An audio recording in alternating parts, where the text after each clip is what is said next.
কি বন্ধু, কি খবর, কেমন আছো? Yes I am a motivational speaker এবং আমি পরপর আরো মোটিভেশনাল ভিডিওস বানাবো। যে একবার চলে যায় সে আর কখনো ফিরে আসে না। কে বললো ফিরে আসেন? পেটে বাংলা পড়লে সব পসিবল দাদা। গৌরব তপাদার দাদাকে মোটামুটি কম বেশি সবাই চেনই। দাদা একজন মোটিভেশনাল স্পিকার, কিন্তু মাঝে মাঝে দাদারই মোটিভেট কমে যায়। আর এটা তো ভাই ইউনিভার্সাল ট্রুথ। দারু খেতে বসে যদি কারো কথা মনে পড়ে সেটা হলো এক্স। নেশা না করলেও জানি তোর সাথে কাটানো লাস্টের দিকে সময়গুলো আমার ভালো ছিল না। দেখো ভাই, গৌরবদার কিছুদিন আগে একটা এক্স কে কল করা ভয়েস নোট ভাইরাল যায়। তোমরা কি ভেবেছো ওটা গৌরবদা করেছিল? তোমরা ভুল ভাবছো ভাই, ওটা এআই ছিল ভাই। কারণ সে রাতে দাদার পেটে হালকা ডোজ পড়েছিল। আর তোমরা তো জানোই ডোজ যখন ওভারডোজ হয়ে যায় তখন মানুষ না, এআই কথা বলে। তোকে না পেয়ে বরং ভালো হয়েছে, মানে তুই যদি আমার জীবনে থাকতিস তাহলে হয়তো আমি তোকে অ্যাকসেপ্ট করতে পারতাম না। যা সালা, স্টুডিওতে বসে রেকর্ড পাঠিয়েছিল নাকি? আমরা যদি কাউকে কল করি কই এমন তো ক্রিস্টাল ক্লিয়ার আওয়াজ আসে না। তোকে না পেয়ে অ্যাকচুয়ালি তোর সাথে আমার ভালোবাসাটা অমর হয়ে গেছে। একটা আধ্যাত্মিক ভাব তো আছে মালটার মধ্যে। তাহলে এক্স কে কল করেছে, তাও নাকি পোয়েট্রি কোয়েতে। তোকে যদি আমি পেতাম আমরা থাকতে পারতাম না। তোকে না পেয়েও আমাদের ভালোবাসা অমর হয়ে গেছে। সত্যি করে বলো তো দাদা, বাংলা খাওয়া শুরু করেছে নাকি? দাদা একটা পোস্ট করেছে, সেদিন রাতে কি একটা খারাপ মদ খেয়ে ফেললাম, বাস এক্স গার্লফ্রেন্ডকে মেসেজ করে দিলাম। আরে দাদা, সেটাই তো জানতে চাইছি যে কি খাওয়া শুরু করলে এমন? সালা টাকাই নষ্ট হয়, নেশা আর লাগে না। প্লিজ বলো দাদা, কি ব্র্যান্ড ছিল ওটা? আমার মনে হয় কোথাও কোনোভাবে যেচে পড়ে পেছনে লাগাটা আমার সাথে বিগত বহুদিন যাবত হচ্ছে। এই কাজ করেছে ভাই, বৌদি লাইভে এসছে তো। বউ থাকতেও এক্স কে কল। দেখো ভাই, ইতিহাস সাক্ষী আছে মেয়েরা অতটাও ম্যাচিওর না যে বর ভুল করবে, তাও আবার এক্স কে কল বিয়ের পর। আর বউ সেটাকে ক্যাজুয়ালি হ্যান্ডেল করবে। ক্যামেরা বন্ধ হলে সেটা ভাঙবে ভাই।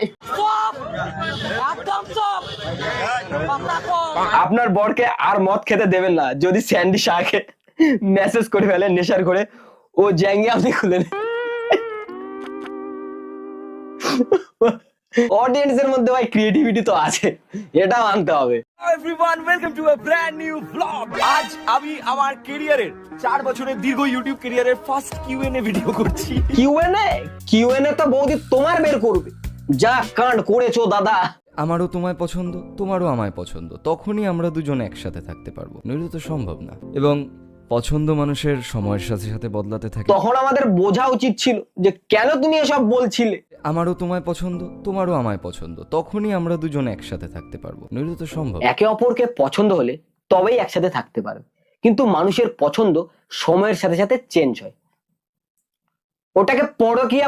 সালা, যে নাকি কিছুদিন আগে পর্যন্ত লোকের গার্লফ্রেন্ড বয়ফ্রেন্ডকে নিয়ে বলতো যে মেয়ে শূন্য পকেটেও তোমার সাথে থাকবে, তাকে কখনোই ছাড়া উচিত নয়। তোমার কথা মতো যদি আমার পকেটে টাকা চলে আসে আর আমার পছন্দও যদি চেঞ্জ হয়ে যায়, তবে?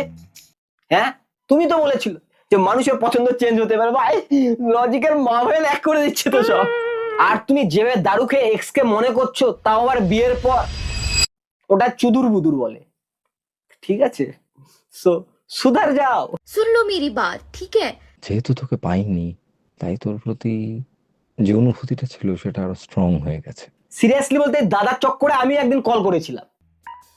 আরে ভাই, ব্লক করে রেখেছে আমায়। ব্লক? হ্যাঁ, কি হচ্ছে এটা আমার সাথে? ভালোবাসা কি, যখন তোমার কাছে কোনো একটা জিনিস আছে বা কেউ একজন আছে, কিন্তু তোমার চারিপাশে তার থেকেও অনেক বেটার অপশনস আছে। তা সত্ত্বেও তোমার কাছে যে আছে বা যে জিনিসটা আছে, তুমি শুধু সেটাকেই বা তাকেই চাও, তখন তুমি তাকে ভালোবাসো। বেটার অপশন থাকা সত্ত্বেও তুমি তাকেই চাও, মানে তুমি তাকে ভালোবাসো। তো দাদার কথায়, তোমার কাছে বেটার অপশন থাকা সত্ত্বেও তোমার কাছে যে বা যেটা আছে, তুমি যদি তাকেই ভালোবাসো, সেটাই হলো আসল ভালোবাসা। থ্যাংক ইউ দাদা। ভালোবাসার যে এত সুন্দর একটা ডেফিনেশন হতে পারে জেনে সত্যি ভালো লাগলো। ফালতু 16 ঘন্টা নষ্ট করে when life gives you tenderness দেখলাম। তোর সাথে কাটানো লাস্টের দিকে সময়গুলো আমার ভালো ছিল না।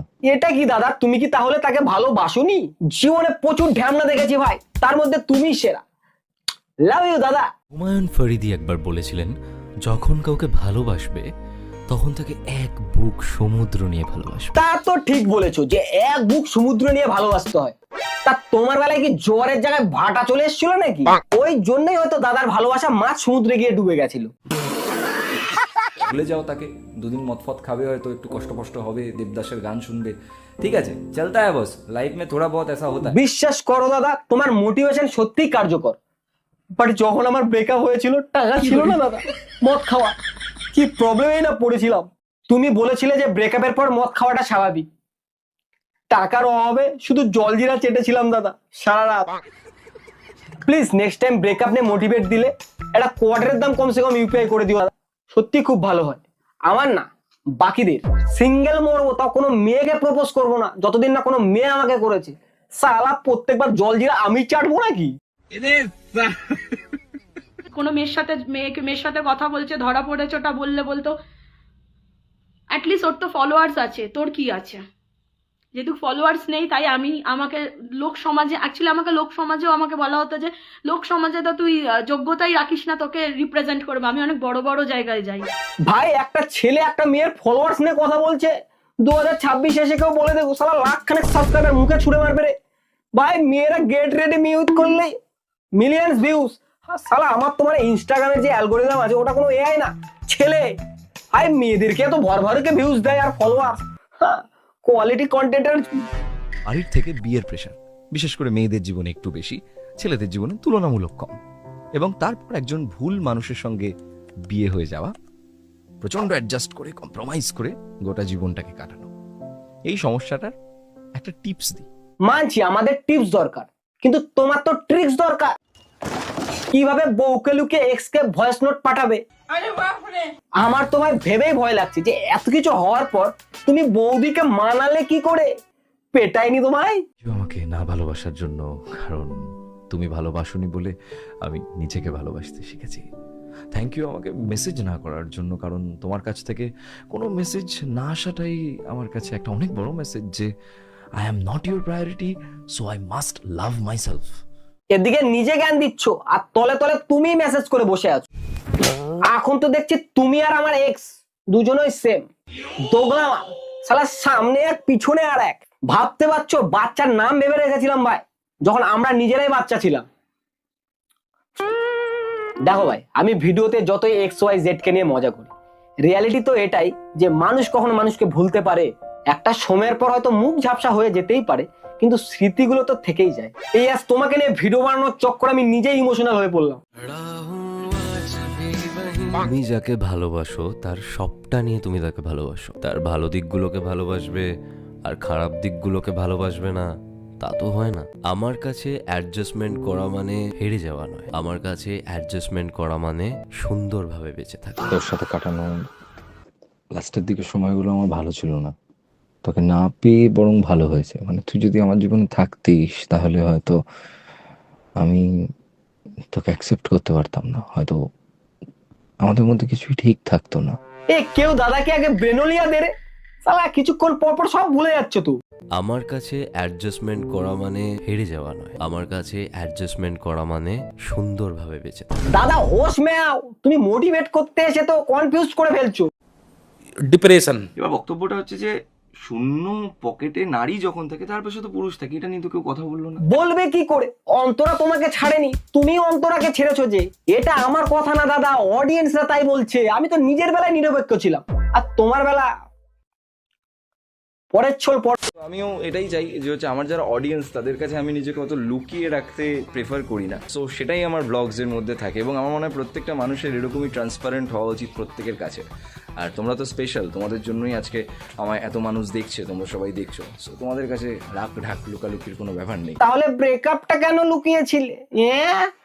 ভাই সব ঢ্যামলা। এবং পছন্দ মানুষের সময়ের সাথে সাথে বদলাতে থাকে। তো লাস্টলি এটাই বলবো, দাদা আমার চেয়ে বড়, অনেকটা জীবন কাটিয়েছে, তার পোষায়নি, সে ভাই থাকেনি। কারো সম্পর্ক নিয়ে কথা বলার রাইট কারোরই নেই, কারণ ওটা তাদের দুজনার মধ্যে যা কিছু ভাই। সো সোশ্যাল মিডিয়ায় যেহেতু এসেছে অ্যাজ এ ক্রিয়েটর, আমি তো ভাই এন্টারটেনের জন্য ভিডিও বানাই, কখনো আমি পার্সোনাল এটা কাউকে করি না। নর্মালি তোমরা আমার ভিডিও দেখলে বুঝতে পারবে। আমি জানি না যে আমি প্রত্যেকটা ভিডিও শেষে আমি কেন বলি যে আমি কাউকে হার্ট করি না, আমার ভিতরে মনে হয় যে আমি কাউকে মনে হয় হার্ট করি। সো আমার এরকম একটা গিল্ট বোধ হয় যে আমি যে ক্যাটাগরির ভিডিও বানাই আমার কখনো কখনো খারাপ লাগে। একটা মানুষ তো কখনো পারফেক্ট হতে পারে না, তো আমি চাই যে আমার ভিডিওতে যেন কিছু না থাকে যে কাউকে নিয়ে যখন বানাবো সে হার্ট হয়। সো ক্ল্যারিফিকেশন এত কেন দিচ্ছি, আমি রোস্ট করতে এসছি ভাই। সো কি বলে যাচ্ছি আমি, সিম্পল কথা, আমার কথা বলতে ভালো লাগে, ভালোবাসতে ভালো লাগে, বাস খেতেও ভালো লাগে। একবার খেয়েছি ভাই, হয়তো প্রেমিক হিসেবে আমি ভালো ছিলাম না, যার জন্য বেশি দিন আমার সাথে কেউ থাকতে পারে না। সো এটাই মেন পয়েন্ট। এবার তোমাদের মাথাতে এটা চলতেই পারে, সালা রোস্ট করতে এসে পার্সোনাল লাইফ কেন টানছে নিজের? তাই ভাই 8 মিনিট আমাকে টানতে লাগবে, ভিডিও এখনো 8 মিনিট হয়নি, ঠিক আছে? আর তাছাড়াও ভাই ব্রেকআপের পর আমি অনেকবার ট্রাই করেছিলাম যে আমি প্রেম করব, কথাও হতো, বাট শালা আমি যার সাথে কথা বলবো, ধরুন আমি তোমার সাথে কথা বলছি, তোমার হয়তো এক্স ছিল, ভাই আমি যখন কথা বলবো ওই কন্টিনিউ কথা চলাকালীন এক্স ফিরে আসে, সবার এক্স ফিরে আসছে ভাই। 4-5 জনের সাথে এরকম নর্মালি আমি রিসেন্ট টাইমে কথা বলি, সবার ফিরে আসছে। আমি ভেবে আমার গুড লাক তোদেরকে কেন দিতে যাবো, তাই না? আমি যাদের সাথে কথা বলতে যাই তাদের ভাই প্রেমিক ফিরে আসে, ওই জন্য ভেবে রেখেছি ভাই আমি কথা বলবো না আর কারোর সাথে। সো আপাতত 4-5 মাস তো বন্ধ হয়েছে, কারোর সাথে এখন অন্তত কথা নাই। আর তোমরা এটা শুরু থেকে জানো যারা আমার ভিডিও দেখো, যে ভিডিওর শেষে ভাড়াটা নিয়ে বকবই, এটা আমার ডিউটি। সো ভিডিও যদি তোমাদের ভালো লাগে লাইক করে দিও চ্যানেলকে।